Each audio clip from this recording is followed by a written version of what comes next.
శివుడికి శ్మశానం అంటే ఎందుకు అంత ఇష్టమో మీకు తెలుసా?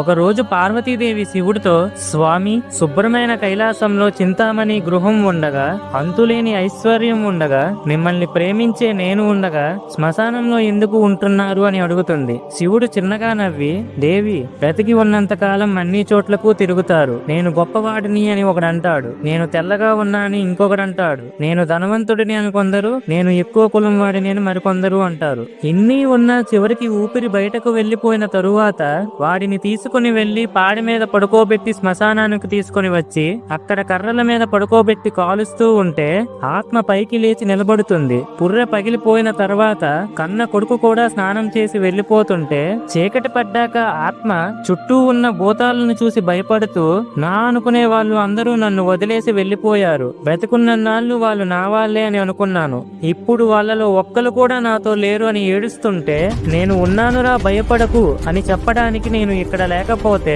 వాళ్ళు ఏమైపోతారు అని శ్మశానంలో ఉన్నాను పార్వతి అని